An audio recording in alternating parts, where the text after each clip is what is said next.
Коомдун деңгээлин аялдын абалынан билүүгө болот.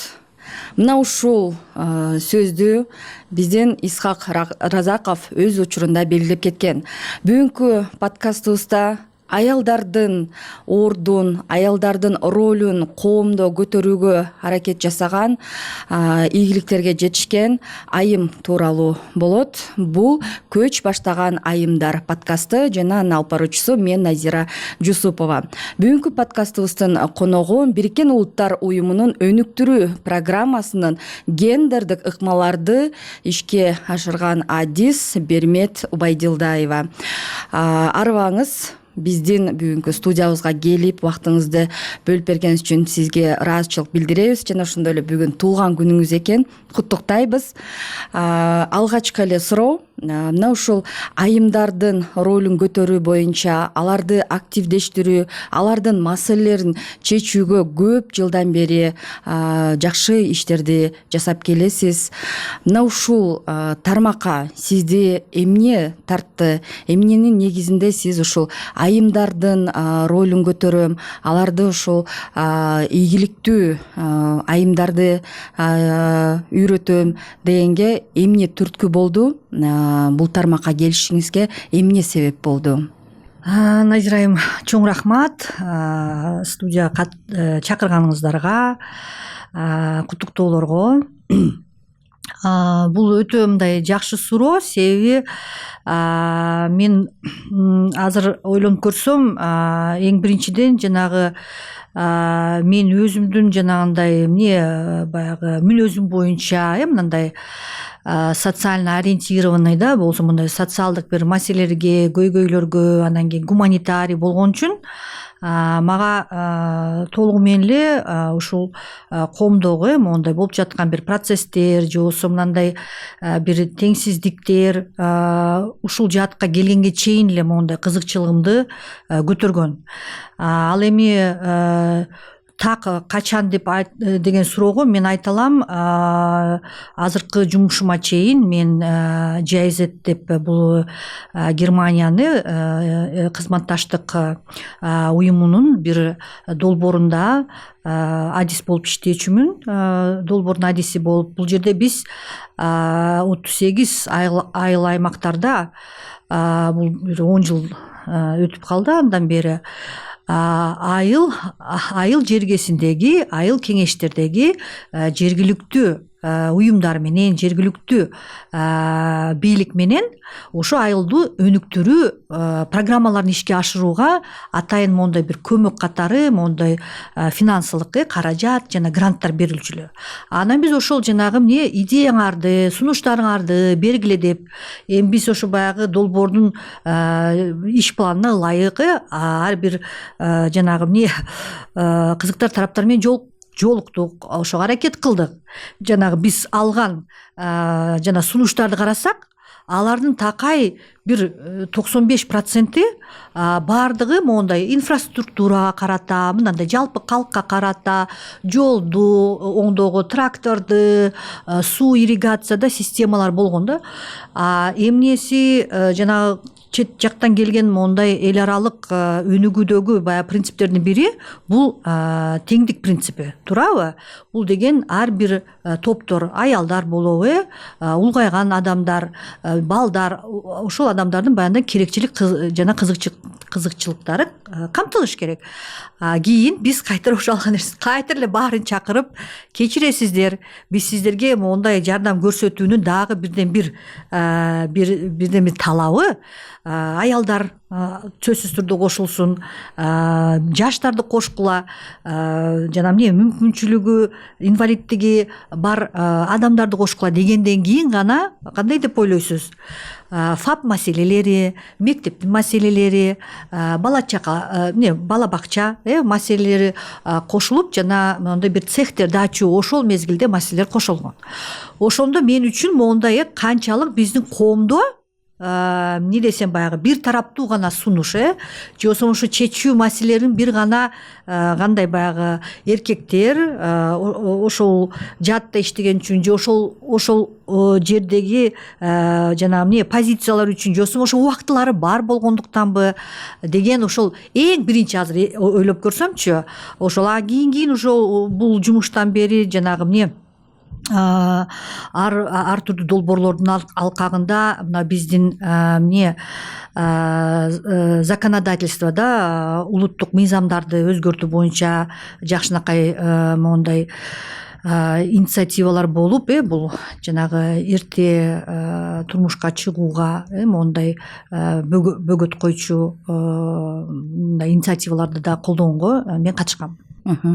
Рахмат. Айтып өтсөңүз, мына ошондой демилгелерди сиздерге кимдер берди эле? Эмнеге ошол аялдардын ой пикирлери, алардын көз караштары берилген жок? Анан айымдар өздөрү ошондой демилгелерди көтөрүп чыкканга ошол учурда же азыркы учурда мындай потенциалы дейбизби, алардын активдүүлүгү дейбизби, эмнеге мындай азыраак деп ойлойсуз же эмне тоскоол болуп атат? Эмнеге ошол алар артта калып атышат? Өздөрү же айтып чыгышпайт, же башка топтор айтып чыгышпайт? Азыркы учурда балким абал кичине жакшыраак мурдакыга салыштырмалуу, бирок мурда ошо себеби эмнеде аялдардын көз карашы, ой пикирлери дайыма мындай алдыда эмес? Азыр кичине айырмасы бар болушу мүмкүн, бирок азыр деле анчалык деңгээлде эмес да. Сиз аябай мындай таамай айттыңыз да, бул деген эң биринчиден эгерде биз жанагы эмне күнүмдүк турмушту карап көрсөк, бул деген аялга карата жанагы эмне аялдык ролу жана эркектин эркекке карата эркектик ролу ошондогу биздеги баягы калыптанып калган бир стереотиптик жанагы түшүнүктөрдүн бар болушу тилекке каршы. Бул деген сөзсүз түрдө жанагы эмне баягы коомдогу кармалып келе жаткан эмне десем баягы биздин жанагы эмне улуттук кулк мүнөзүбүз, анан бул биздин жанагы биздин улуттук жанагы эмне баалуулугубуз, биздин салтыбыз деген нерседен улам чыгып келип атат. Себеби эмнеге мисалы үчүн ошол бир чогулуштарга, ошол бир жыйындарга аял барбай калды десек, эң биринчиден бул баягы маалыматты сиз мисалы үчүн өзүңүздүн курбуңуздан, туурабы, эжеңизден, сиңдиңизден, то есть аял кишиден алганга сиздин көбүрөөк мүмкүнчүлүгүңүз бар. Себеби ошолор менен байланышта болосуз. Бул маалыматтын жетишпестиги. Экинчиден аял кишинин жанагы үй бүлөдөгү ролу, аялдын жанагы эмне эң биринчиден эне катары бала чаканы карайт. Бул деген бул сөзсүз түрдө эмне 3 маал же 2 маал тамак ашты камсыз кылыш керек, базарга барып майда чүйдөн алыш керек, анан өзүнүн жумушун аткарыш керек.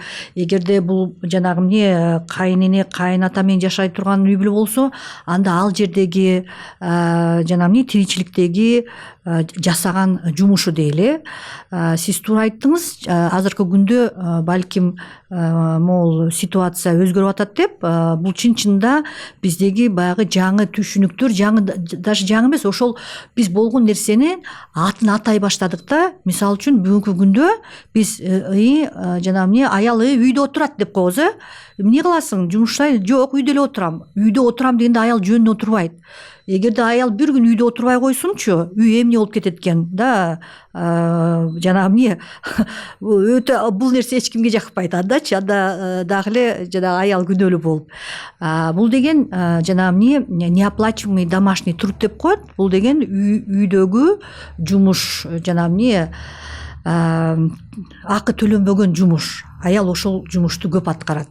Азыркы күндө экономисттер именно ушул акы төлөнбөгөн үйдөгү жумуштун жана экономический да моундай формулалары менен бул канча болот, бул мамлекеттик жана ВВПнын канча түзүшү мүмкүн, ошонун бүт баарын изилдеп чыгып атышат. Жана ошол жөнүндө жакшы статьялар бар. Мына мен сизге айта турган нерсе, аял өзүнүн жана жоопкерчилиги чоң болгон үчүн жана аялга үй бүлөдө моундай бир эмне десем партнердук мындай тең жана эмне 50-50%деги эмне баягы кол кабыш болбогондуктан бул деген аялдын ошондой бир керектүү маанилүү жерде аялдын үнү жетпей калат, болбой калат. Азыр бир жакшы сөз бар, ничего не решайте за нас без нас деген. Эгерде сиз өзүңүз жок болуп анан сиздин маселелериңизди чечкенге эч кимдин мындай бир укугу жок да, эгерде биз мындай укуктук бир закондуу мамлекет тууралуу айтсак.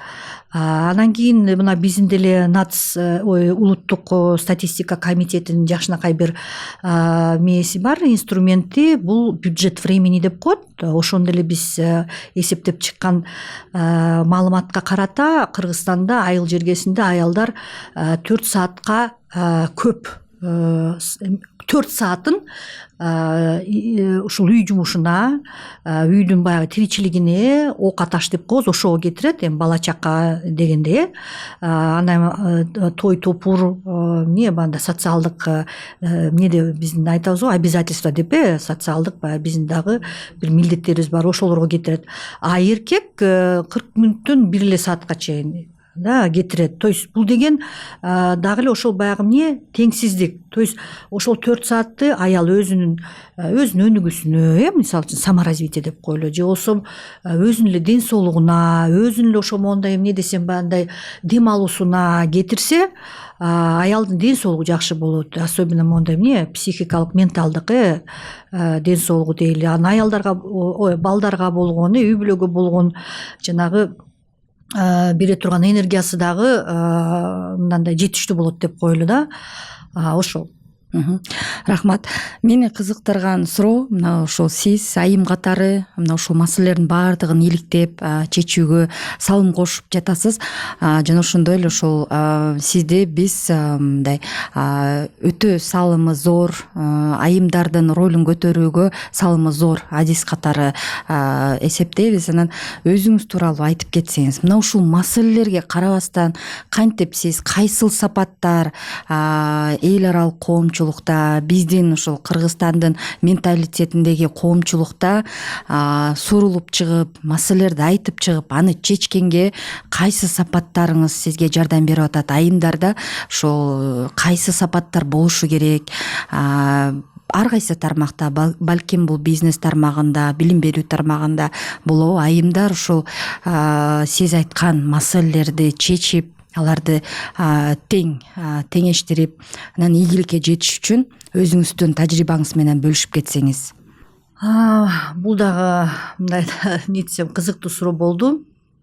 Эми эң биринчиден мен деле азыр жашым эмне десем баягындай бир топ болуп калды.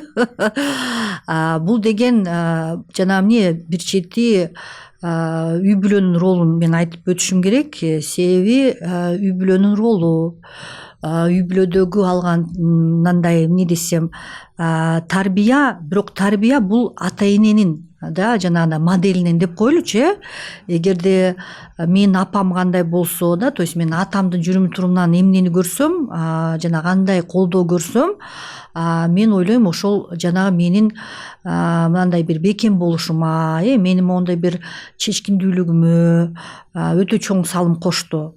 Эң биринчиден бул үй бүлөлүк жана колдоо жана баалуулук бул өтө маанилүү. Мен аны өзүмдүн сыймыктанган нерсем. Мен ойлойм да ушунчалык жана эмне честность, да, мындай порядочность, вот сиз айтып кеткен Исхак Разаков сыяктуу ошол жана бизге берген жана эмне керези, мен ошон үчүн аябай өзүм сыймыктанам. Себеби мен ар жерде жана жүзүм жарык, мен аябай мындай чынчыл жана чын болгонума, ар жерде жанагындай теңдик маселелерине туура турган үчүн ушуну белгилеп кетким келет. Бул биринчиси. Мисал катары айтып кете аласызбы? Мисалы үчүн ошол ата энеңиз, атаңыз эмне деп айтчу эле сизге, жүрүм туруму кандай эле, эмне сизге мындай чоң таасир этти? Ушинтип өзүңүздүн лидерлик сапатыңызды өнүктүрүү үчүн коркпой.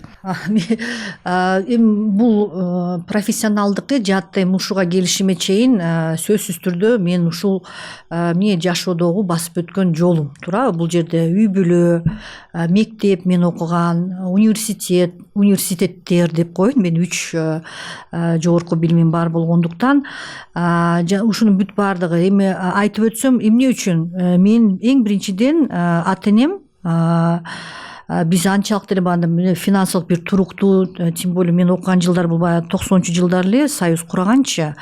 Ошол мезгилде менин атам эң биринчи кызым билим алыш керек деп айтканда, себеби мен мектепте айтып коет эле го, баягы круглая отличница болгон үчүн.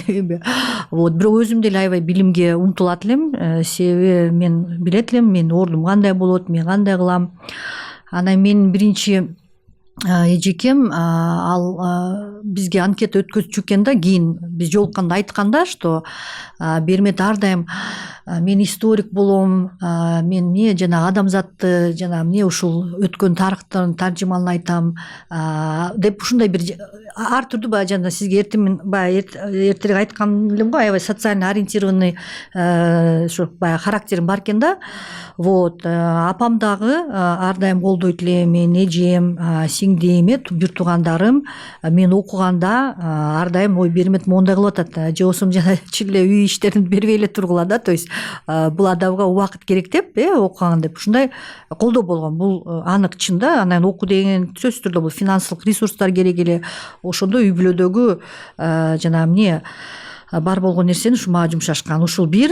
Анан экинчиси, сиз айткан жанагы кандайча бул маселелерди, бул сөзсүз түрдө жанагы эмне мен өзүмдүн жанагы эмне тажрыйбаман дейин. То есть азыр мына иштеп деле жүргөндө карасаңыздар, уюмдарда, бизнесте, жана жарандык коомдо аялдардын жумушу көп, жана көп жумушту аткарышат. Ошондой эле бул жерде эмне десем, жанагы бул деген жанагы биздин гендердик теңчилик болгон саясатка салым кошуу. Биздин бизнес жаатта ийгиликтүү аялдар көп. Эгер азыр карап кетсек, биздеги жанагы эмне жеңил өндүрүш деп коет, мына швейный да тигүү тармагын карасак, биздин Кыргызстандын азыр чыгарган могу продукциясы, бул даже мына биздин Россия мамлекети жана башка мамлекеттер сатып алып, аябай мындай айтышат да, ушундай жакшынакай качество чыгар. Мунун бүт баары сөзсүз түрдө биздин аялдардын катышуусу менен болуп жатат.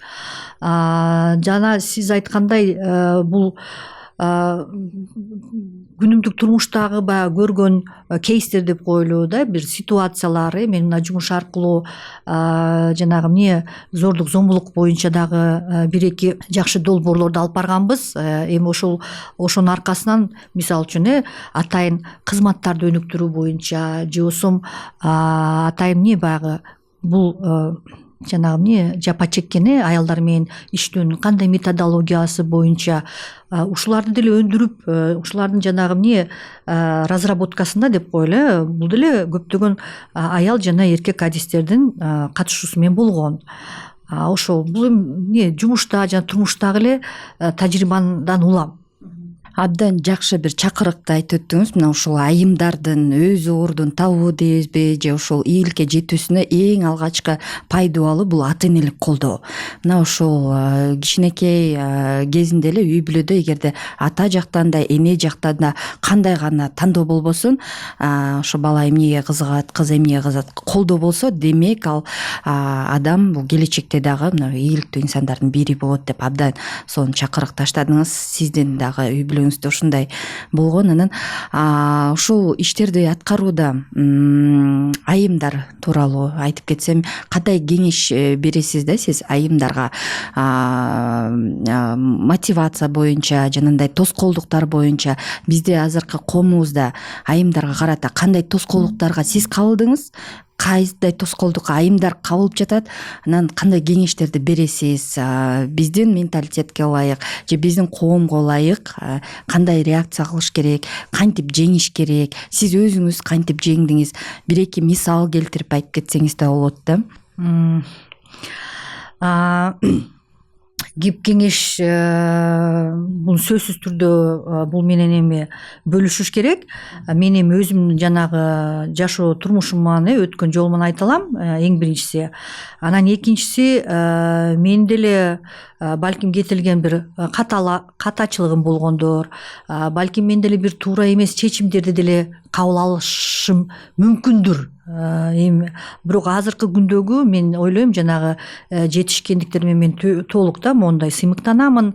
Эми эң биринчи айта турган нерсе мындай, эмне чын-чынына келгендечи, бул ар бир аял, эркекпи, ар бир инсан, биздин ар бир жараныбыз эң биринчиден жанагы эмне өзүн тандаш керек да, то есть өзүн сыйлай жана өзүн жакшы билиши керек. Бул нерсени мен деле өзүм эмне десем жанагындай недавнее открытие деп койбоймунбу өзүм үчүнчү.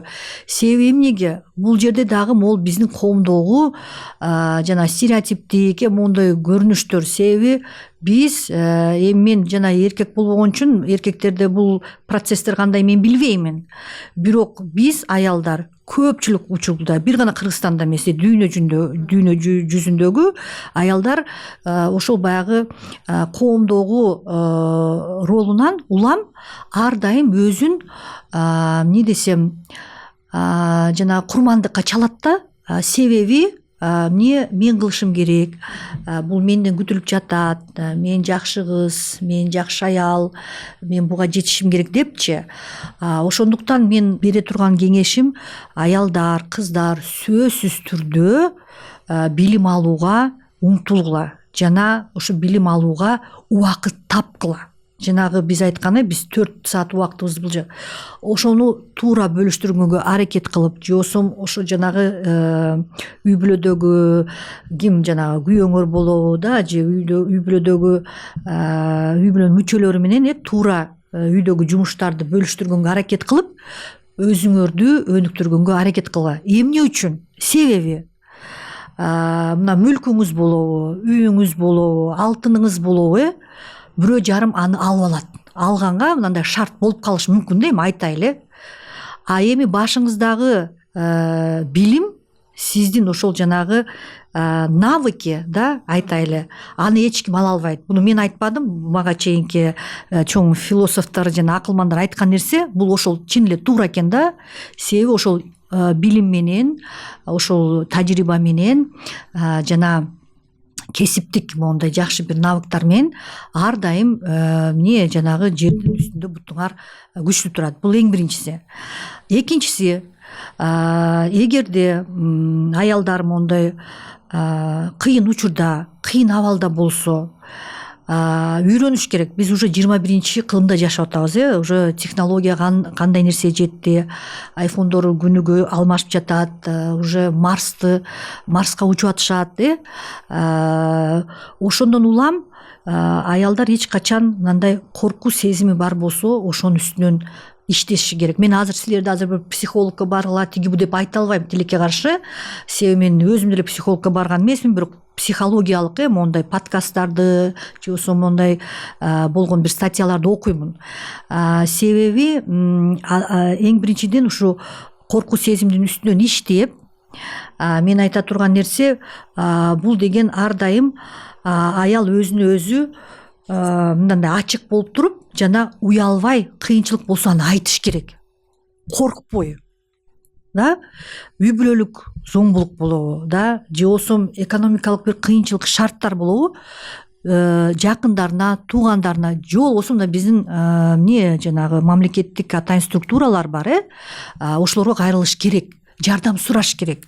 Андан мен колуман келбей эткен, мен ийгиликке жете албадым деп адам өзүн депрессияга кетирбестен, же болбосо мындан туңгуюктан калбай, ошо жардам сураганга умтулуш керек. Бунун эч кандай бир уят жери жок. Мен ошону айтышым керек. Билим, жардам суроодан уялбоо жана коркпоо, жана ар дайым жаңы нерсеге ачык болуш керек. Мына азыр эмне ИИ деп коебуз, AI, Artificial Intelligence дейли. Азыр көп нерселер же болбосо мына электрондук коммерция ушундай жаңы нерселерди үйрөнүп аракет кылса, мен ушундай кеңештерди бере алат элем. Рахмат. Сиздин сөзүңүздө жаңы нерсени айттыңыз. Айымдар өзүн изилдеп, өзүн таанып, өзүн кабыл алганды дагы билиши керек депчи.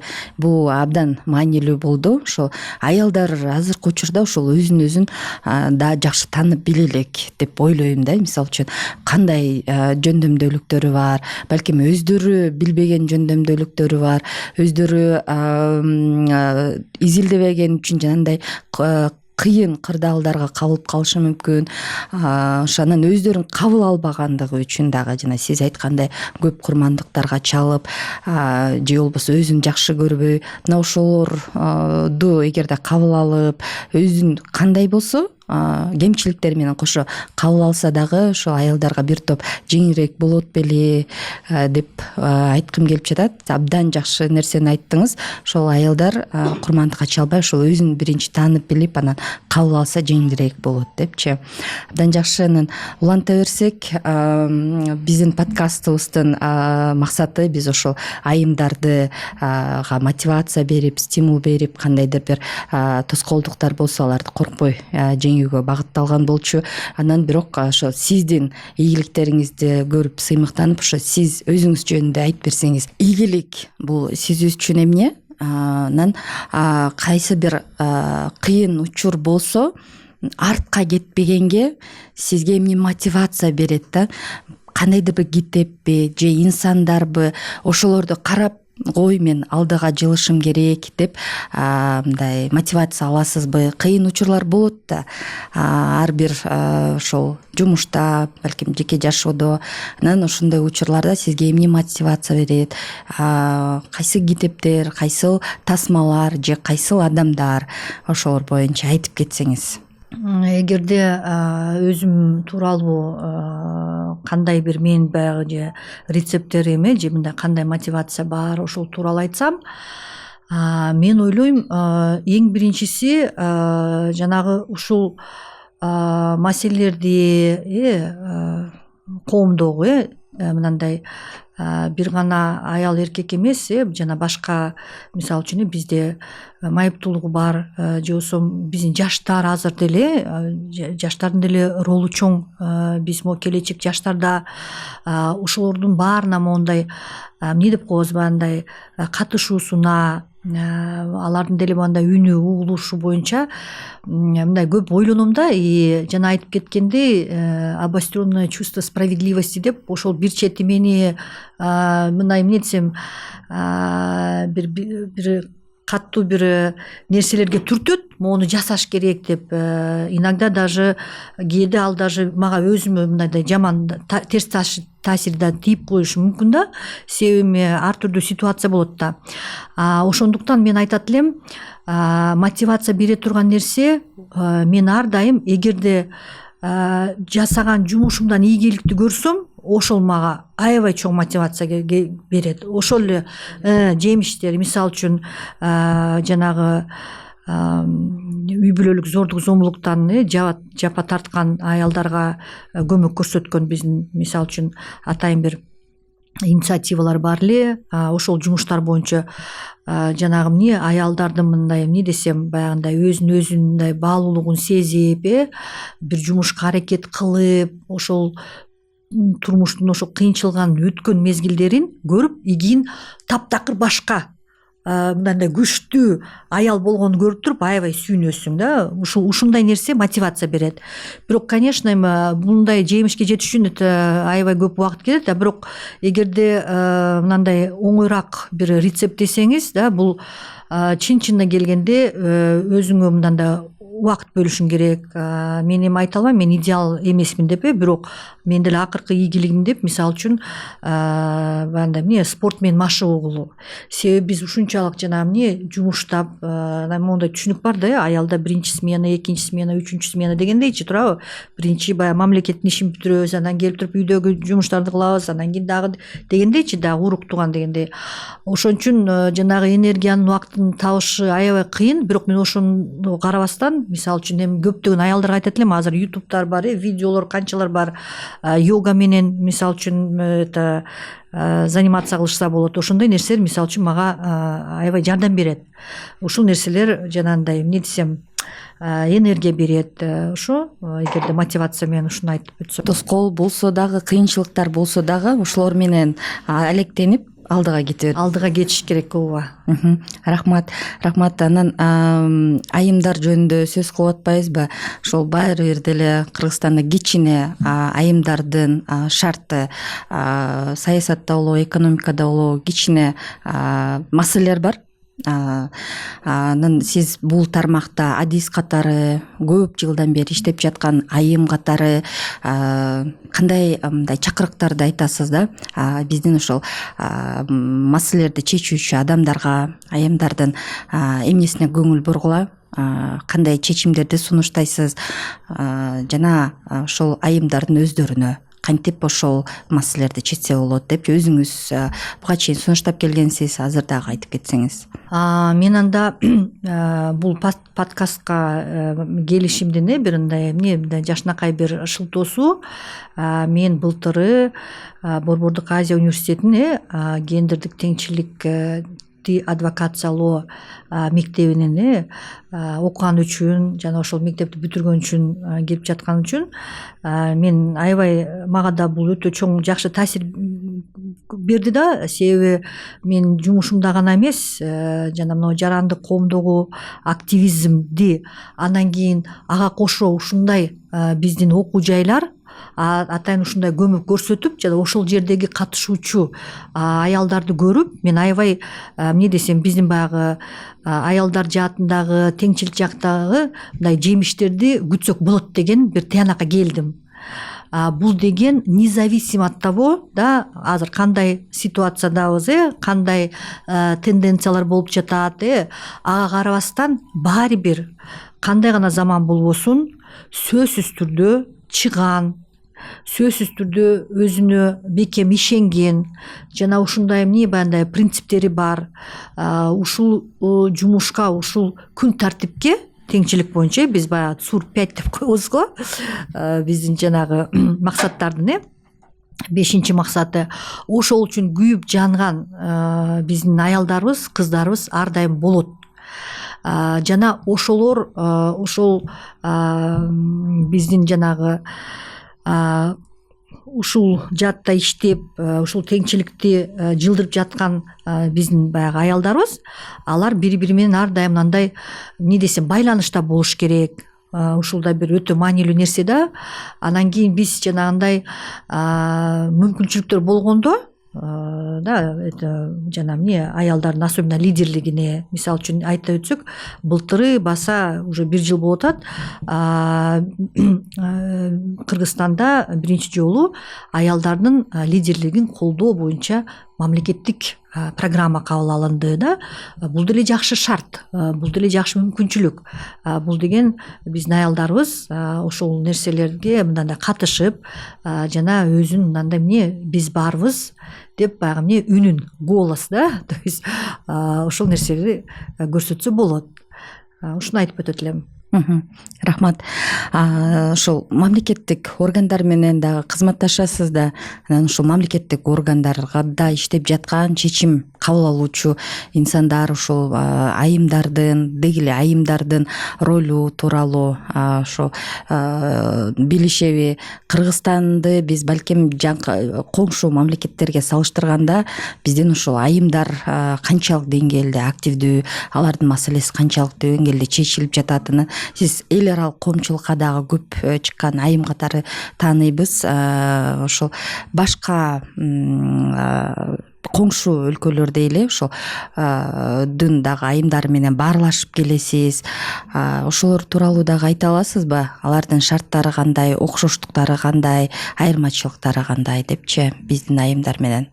Эгерде мындай кыскача буну айтып өтсөм, биз жанагы эмне Борбордук Азия, жанагы эмне, жана восточный жана менталитет, баягы мышление болгон үчүн биз баары бир бизде окшоштуктар бар. Бул эң биринчиси баягы үй бүлөдөгү жанагы эмне культуралык бир мондай салттык окшоштуктар бар. Аларда деле жана эмне аялдардын ролу үйдө жана эмне очоктун жанында деген түшүнүктөр бар. Эркектер болсо жана эмне сыртта иштеп үй бүлөлүк баягындай бир сырткы бир иштерди аткарат деген ал бүт эле жерде бар. Анан кийин бүт ушу региондогу мамлекеттерге таандык көйгөй бул жанагы эрте турмушка берүү көйгөйлөрү бар. Анан кийин ошондой эле үй бүлөлүк зордук зомбулук ал деле бар. Бир гана биздин гана мамлекетте эмес, эми бул деген толугу менен жанагы эмне аялдардын жана коомчулуктагы ордуда. Ушуга тете бир нерсени айтып кетсем, былтыры биздин бир кыргызстандык биздин жаран аял Корея мамлекетиндеги Түштүк Корея мамлекетиндеги бир университетте окуду, аялдардын университети бар. Анан ошол жазаган жанагы тезиси Кыргызстандагы жана материнская смертность деп коет да, аялдардын да өлүмү бул именно репродукцияга гана байланышкан дейли. Биз билебиз, жаратылыштан бир гана аялдар гана не десем төрө жана функциясы төрөй алат дейли. Бул эми эмне жана жаратылыштагы биздин физиологиялык тарабыбыз. Анан кийин ушул аябай бир жакшы изилдөө жасалган жана ошонун тыянак катары эң мындай эгерде 3 кармалуу болсо, мисалы үчүн задержка деп айтылат да. Эң биринчиси үй бүлөдөгү мындай индивидуалдык аймактагы дейли. Эгерде аял ой мына белим ооруп атат тиги бу дегендерди биринчи ошо үй бүлөдөгү жакындары ошону карабай эле жана эмне мындай ага мындай маани бербесе, ошол бир задержка да.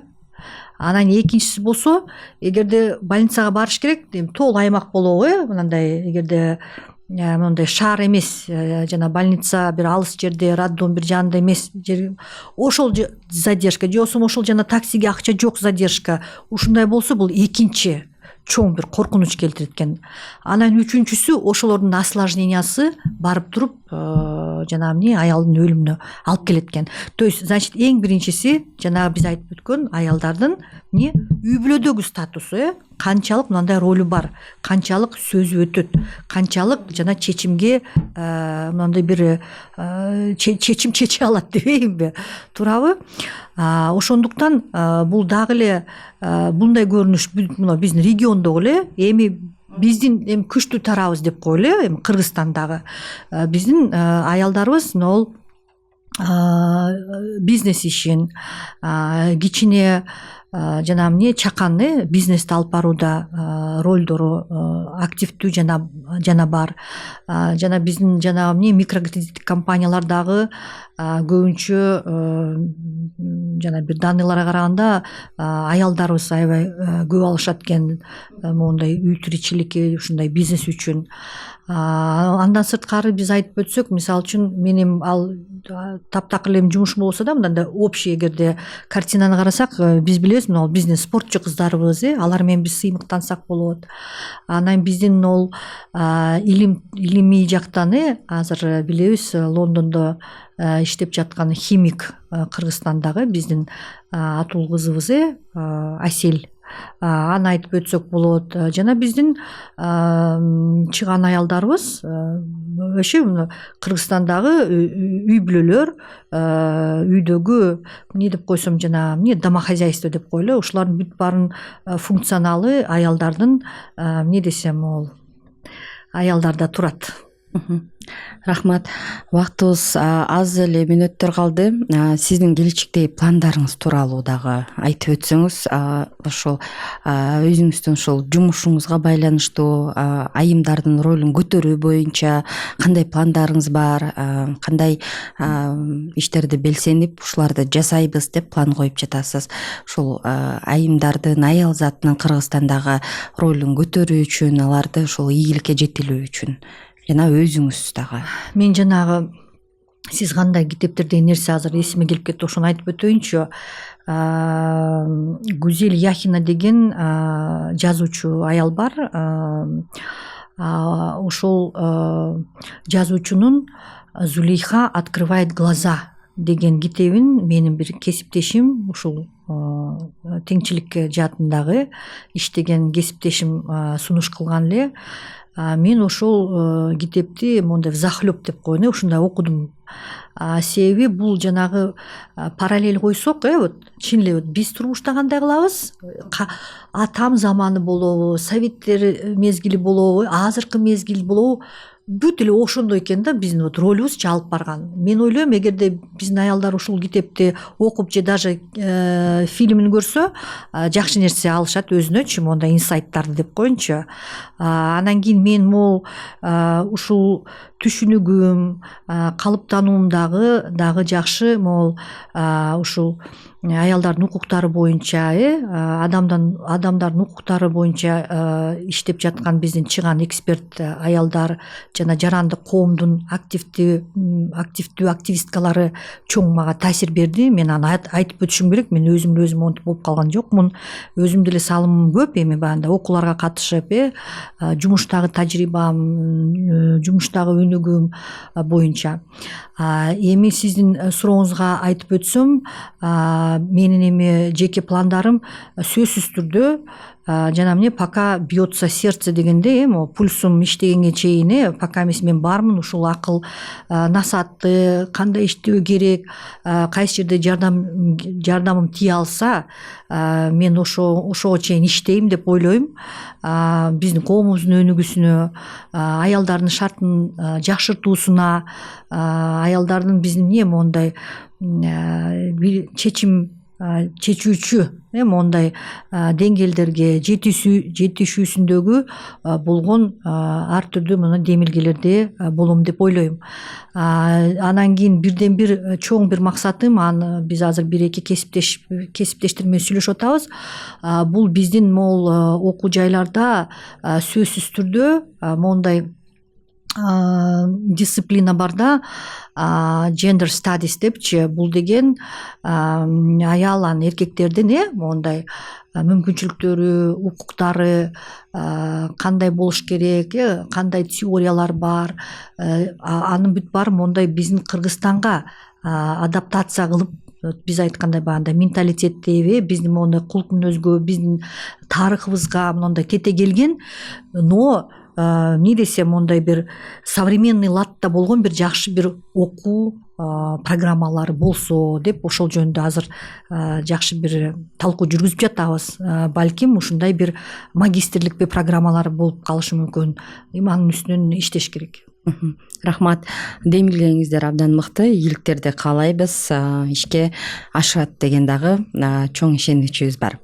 Анда биздин убактыбыз дагы соңуна келип чыгып атат. Сизге дагы бир жолу ыраазычылык билдиребиз, убактыңызды бөлүп, бүгүн өзүңүздүн ой пикириңиз, өзүңүздүн жеке тажрыйбаңыз жана өзүңүздүн ошол ой толгоо, көз караштарыңыз менен бөлүшүп кеткениңиз үчүн, сиздин айткандарыңыз сөзсүз түрдө бизди угуп жаткан баардык көрөрмандарга пайдалуу болот жана мына ошолордун баардыгын эске алат деп ишенебиз.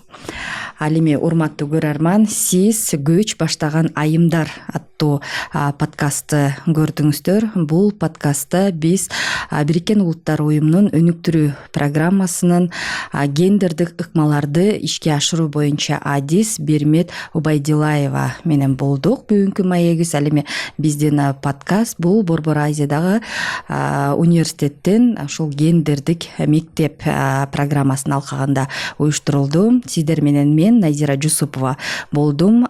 Сиздерге биздин подкастыбыздын башында айтып кеткендей эле, коомдун абалын бул ошол айымдардын абалынан билсек болот дегендей, ошол айымдарыбыздын ийгиликтүү, канчалык ийгиликтүү болсо, демек коомубуздагы келечекте өнүгөт деген сөз менен бүтүргүбүз келет. Биздин подкастыбыздын кийинки эфирлеринен көрүшкөнчө аман туруңуздар.